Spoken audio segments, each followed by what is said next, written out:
Hi everyone in this time of crisis. I hope you and your family are staying healthy and you're staying safe. So I have to admit that when I first learned about how bad of a crisis COVID-19 was going to be, I thought to myself, well, at least this time, people who distrust experts about climate change, evolution, and the efficacy of vaccines, they will be forced to listen.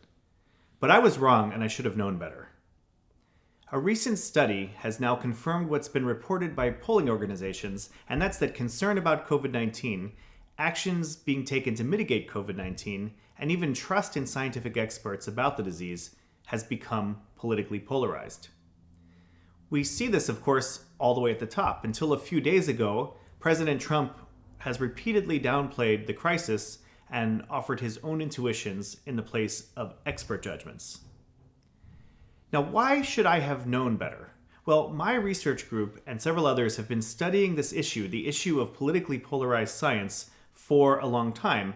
And while we found no general single explanation for why some scientific issues get polarized and some don't, we know that one of the main ones, in this case and related cases, is that there's a huge distance between most people's conception of how science works and the reality of scientific inquiry. The vast majority of us stop learning about science in high school, or maybe the first year of college, and up to that level, scientific knowledge is mature and results are presented not unreasonably as settled issues. But in areas of active research, regardless of the field, results remain uncertain for some time.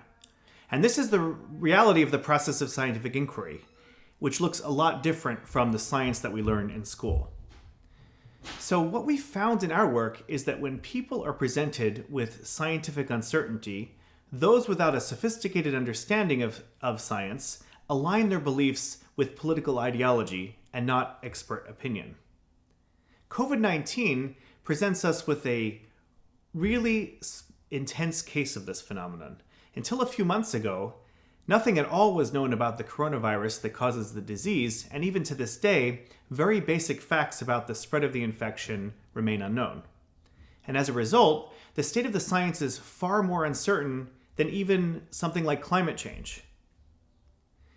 Now, if your understanding of how science works is that simple, it's that simple hypotheses get proven or disproven in single experiments, then predictions and models that are constantly being updated are not going to look very scientific to you.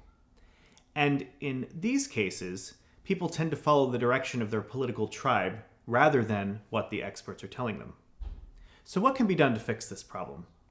I think it's incumbent upon all of us who practice science and all of us who study the practice of science to not just give results, but to explain how we know what we know and why that gives us the confidence that we have. We need to help the public understand that at the edge of inquiry, science often involves balancing evidence and looking for consilience, and it isn't as simple as walking into a lab, pushing a button, and getting an answer.